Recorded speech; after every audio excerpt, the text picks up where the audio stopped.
All right, so I was going to do a video on a different subject, but I had another scary mental episode. Really hating its seemingly increasing frequency, so while it's still fresh, I figured I'd talk about what it feels like and maybe rate what I've tried to do to combat it. Yeah, thanks for indulging me. Sometimes it randomly starts with an inconsequential thought. It could be as simple as, don't forget to make that payment, Mike. And then with a big bang, an explosion of hundreds of voices and memories and thousands of future scenarios. So selfish. You're such a disappointment to your parents. Broken all the work until you make it right. You just get a boss like you got yourself selfish. You're hurting everyone. Voices or not, most of my day feels like I'm on the portion of the roller coaster that sort of like perpetually and slowly clicks its way to the summit. My heart pounds and it doesn't like hurt, but it feels like it's in pain, if that makes any sense. I feel my blood pressure rising, sometimes boiling. It sometimes feels like I'm at the roller coaster summit, right before the drop. Which will happen any second, and I'm not in control of when. If you've ridden a roller coaster, you might know that feeling. That's when it'll convert to a panic attack, and I'll need to excuse myself if I'm around people. I don't know. I'm just as liable to weep as I am to verbally assault you or physically assault a wall, all of which are embarrassing and concerning. I can feel the onset emanating from inside, and my fists start to clench, or I need to grab something, and my body, like my whole body, just tenses up as if it's bracing for some sort of impact. I'm genuinely worried that I'm thinking myself into insanity, and recognize that I do the worst thing by isolating and ruminating further, which gets me into a pickle because things need to be increasingly profound and meaningful, which relegates everything else as meaningless, and the mind just keeps on working and working and working, and my heart gets weird, and I feel my hands sometimes trying to remove the shell, I don't know, feels like I'm competing for control, and it seems like I'm losing. So the past week, as mentioned, was top 5 worst from Sunday to about Tuesday, Wednesday-ish. Felt like impending death and doom from the moment I woke to bedtime. I've vacillated between banging my head on walls, trying to tear my hair out. Weeping may have occurred, and asking myself tons of unanswerable questions. I remember at one point I had to leave the house, and I couldn't bear it. I just stared at the ground as I walked and hoped I wouldn't have to interact with anyone for the next, I don't know. Sometimes these episodes last a few hours, commonly a few days, occasionally a few weeks, and has gone over a month. This year, I feel like I've lost a total of at least a couple months. Basically, I waste today by worrying about tomorrow because I regret yesterday. I don't know. Just sometimes I'm so tired. I'm tired all the time, engaging in these battles. I just want someone to win so I can get on with it. Constantly wrestle with sharing is caring and manifest destiny, and like the thing is, I'd much rather laugh, and I love to laugh. I love to make people laugh, and I love the magic of people laughing together. When the depression pops up, nothing is funny. I hear or see, oh, it sounds so cliched, like the the sad clown. So I hear or see what I think should be funny, and I can identify that, hey, you would laugh at this, but in the moment, it just kind of feels like a knife in the heart, just reminding me that that I suck. Oh shit! I used to love all sorts of movies, even terrible ones. You can learn a lot from terrible movies, but when the depression hits, I end up just staring at black screens, replaying old memories from my head instead of my former list of go-to classics that used to be able to distract me from this fruitless endeavor. Maybe it's why I don't mind hard manual labor. Less time to think, I think. These depressive thoughts used to reveal itself in anger, via like a fist through drywall. But it wasn't enough. I started aiming for wall studs, then metal dumpsters, then, my own head, getting a nifty 2-for-1 sort of deal. Used to get beat up, just wanted to be left alone one day and saw it coming. So I decided if I out crazy the crazy, maybe this whole thing will stop. So I said, I'll just do it for you. And with every punch I threw to my face, I'd ask, like this, harder. I can do that. And about 10 punches later, I went to my room and went about the rest of my day. And after 14 years of this, was finally left alone of this nonsense. To make a kind assessment, maybe I haven't stopped beating myself up, because every little stupid inconsequential mistake I make is just magnified in my head and confirms every doubt or critique. I briefly tried cutting myself a handful of times when I was younger. I don't remember how I felt about that. But I do remember that getting so exhausted from the anger or the physical pain would bring instant relief, weirdly. I've fought a lot, briefly ran with some rough people and got into some big trouble. Can't blame all of that stuff on whatever. The first time I remember feeling depressed and anxious was reading this science textbook on my bunk bed. I learned about the life cycle of stars and what our sun would do to our planet as it expanded. All I was obsessed with thinking about was how many people would die. So when I'm in this state, compliments mean nothing and slights mean too much. Compliments and encouragement are meant to be just that, but I don't know how to receive them. I don't know how to receive that information because instantly my Rolodex of memories finds evidence to the contrary, and now you're flawed in my head for that poor assessment of me. And I don't know, maybe that's by design, but I haven't figured out effective ways to sustainably correct it. I guess the bottom line is anything about me rubs me the wrong way. In any heightened state of depression and or anxiety, the most menial tasks become more daunting with each passing second. Things that give me reward, like passing info that someone hasn't yet come across, in the comment section, become somehow excruciatingly hard to do for some reason. I'm really sorry if you reached out recently. I'll respond as soon as I can. Any form of communication from wonderful strangers to nearby friends to close family, my communication and emotional availability goes completely dark and the world becomes too bright. Literally, I'll need sunglasses sometimes indoors, this past week, or chill out under the pillow covers. But when I do that, then the voices just get louder.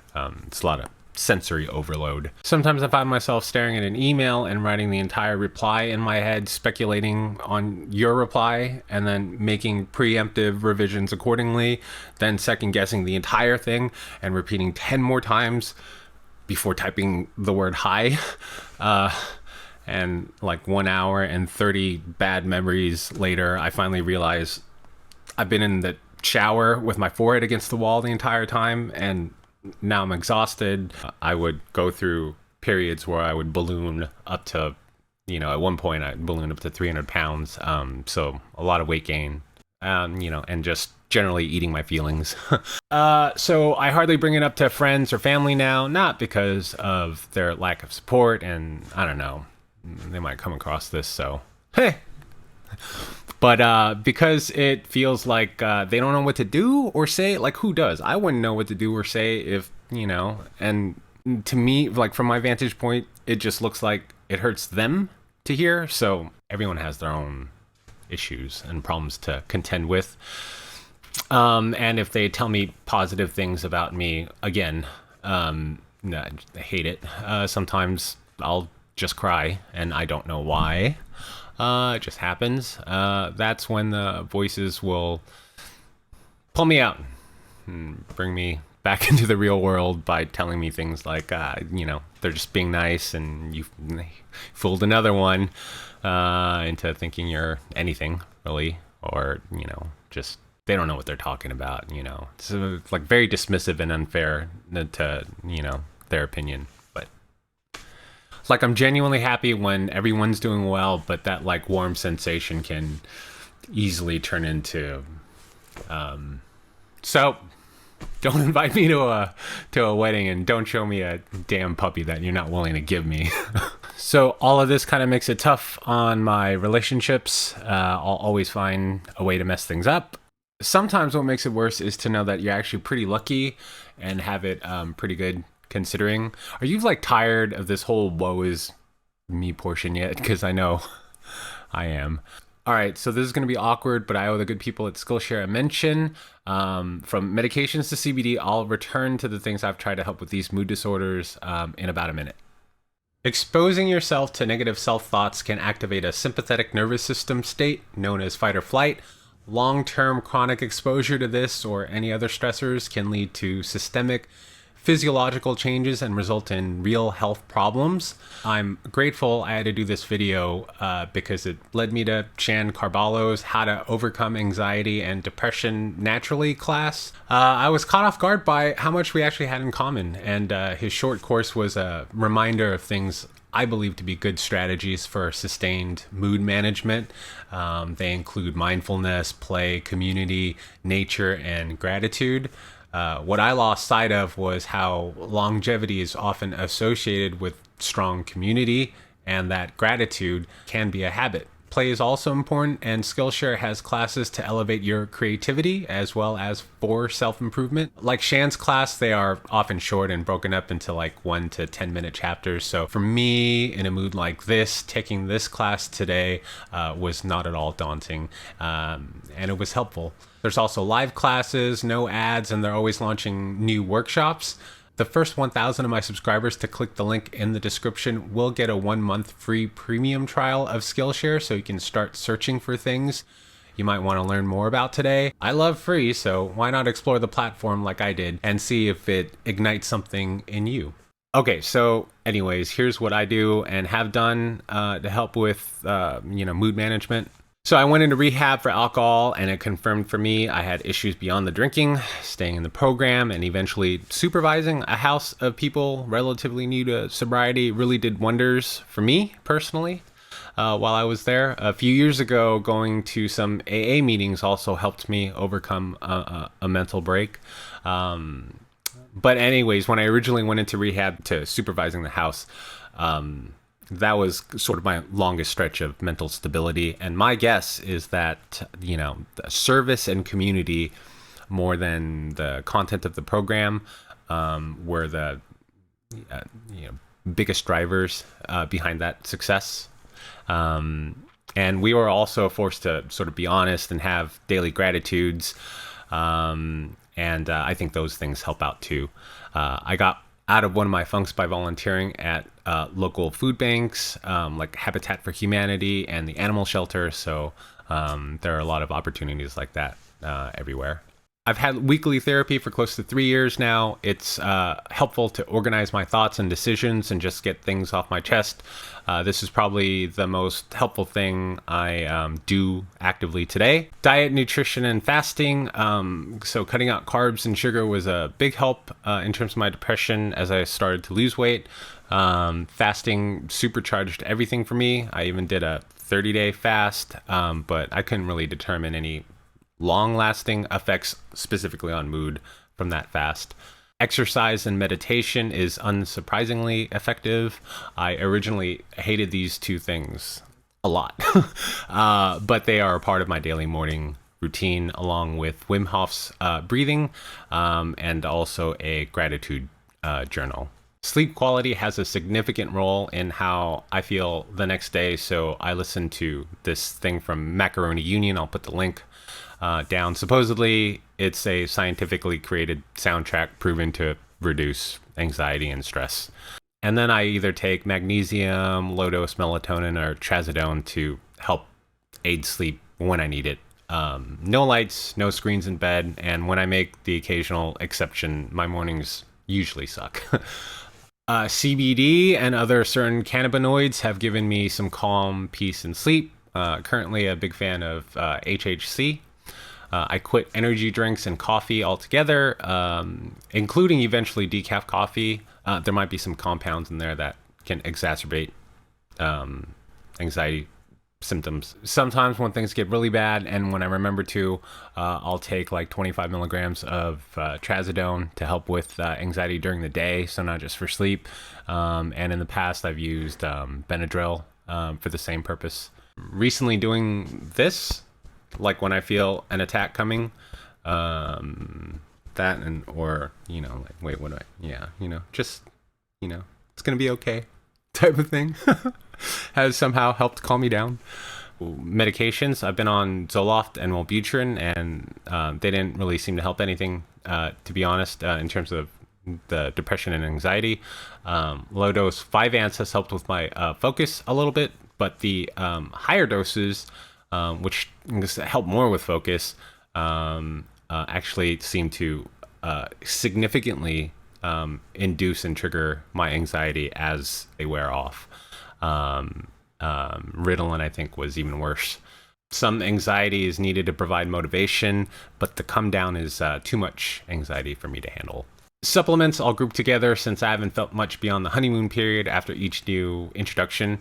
I think of them that NAC, magnesium, and hydration seem to have the most effect. I continue with the hope that there were some deficiencies and that giving my body a sort of like a robust selection of ingredients will allow it to shore up some deficiencies and create, at least an optimal environment for the other treatment measures I take to become more efficacious. So someone introduced me to the concept of a hate journal. In it, you write in the most vicious way you can all your thoughts and resentments, pages if need be a day, and then you burn it. You say, I relieve myself of this burden, or something like that. So I did it for like 60 days, and I found it helpful for the first 30 days, but eventually, me personally, I eventually just started looking for things to write. So converting back to a gratitude journal thereafter, I found more beneficial moving forward. Inconclusive is my experiments with psilocybin mushrooms. I've come out of trips thinking I'm on the mend and healing, and others have put me in this like terrible state afterwards.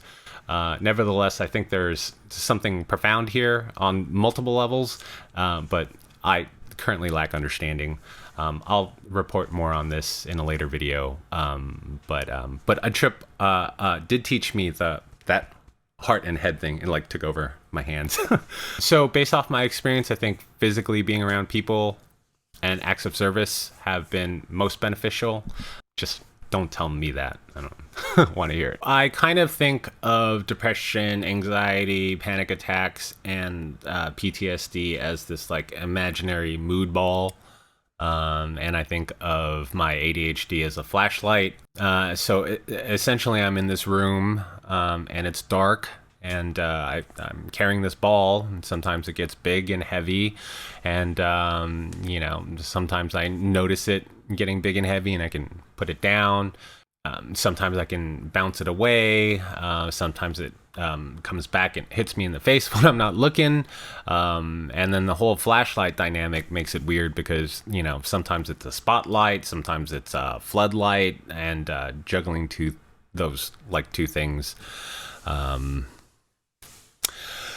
not a juggler. So in a way, all these measures, especially the therapy, allows me to better navigate this room. I often ruminate about how ideas can convert and spread and manifest. Globally, there seems to be a significant rise in reported cases, and I just know individually I am more aware But the question I have is my awareness encouraging more of these episodes? I struggle with that. Like, if I told you to think of a green Honda, would you notice them more when you're on the street? And would that start to be all that you notice? Regardless of truth, if you notice them more, then don't you become more sensitive to them? And in turn, don't they become a more prevalent part of you? I refused for the longest time to admit that I was depressed or had anxiety, and I used any self-perceived slights as fuel to prove my imaginary foes wrong. And after admitting it, going to therapy and, starting this whole process and saying, okay, I accept the fact that I have a major form of depression and anxiety and all this stuff. My symptoms seem to kind of increase, to be honest, which is unfair considering circumstantial changes in my life. But yeah, I don't know. I can't help but wonder, am I feeding the beast? All right. So why am I the way I am? Look, I don't want to bore you with my sob story. Though it was not me, I'm very lucky in many regards. But if you're curious as to why I think I am the way I am, I unsurprisingly think it has to do with, some cliched family dynamic BS. So mine, on second thought, if I don't tell the whole story, maybe I shouldn't tell part of it out of fairness to them, since they're not here now, and to spare everyone the unpleasantries.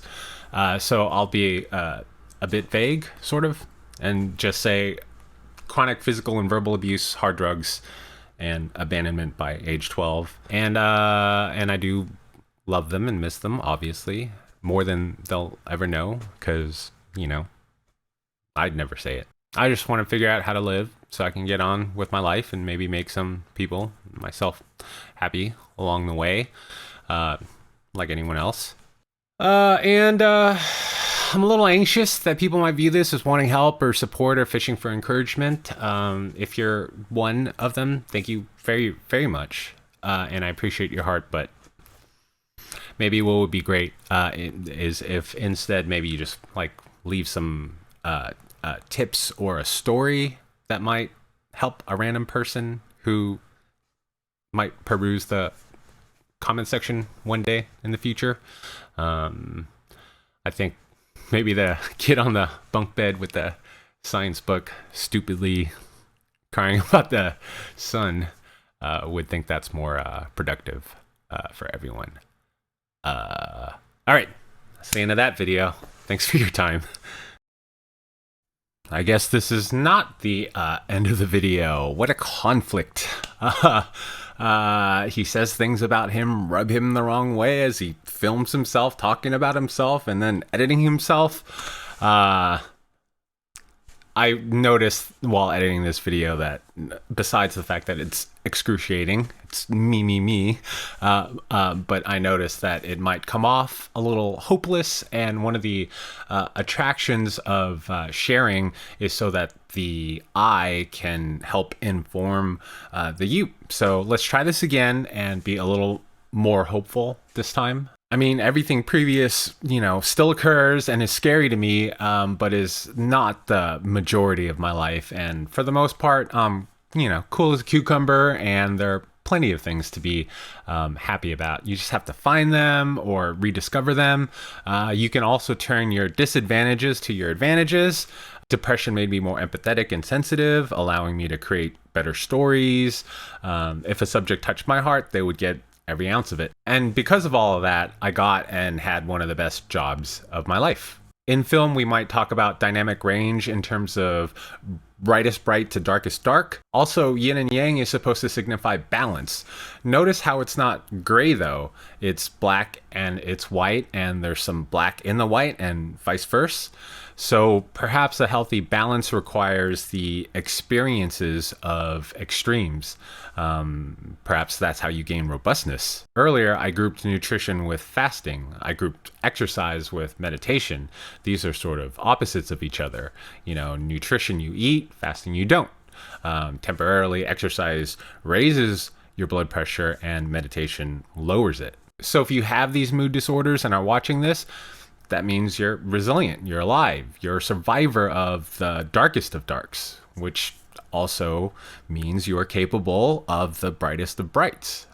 It's in you. And if you're worried about the future, I mean, in a million years, who's going to remember Steve Jobs? Probably no one, at least no one you know now, but you will remember yesterday. So go easy on yourself and others today. This is a challenge, but greatness is the pursuit of triumph over adversity. And again, you can be great for sure. As far as I'm concerned, the universe has no real provable rules, but connection is real. It's about connection, right? That's what it means to feel alive. That's why I sometimes feel like I'm not living. So maybe you fear weighing the strings of your network down, but perhaps they're there to pull you up. And you're there, as is everyone, to make the whole stronger, more robust. So reach out. Accept the help when offered. Do what you can, not even the best you can. Just do what you can.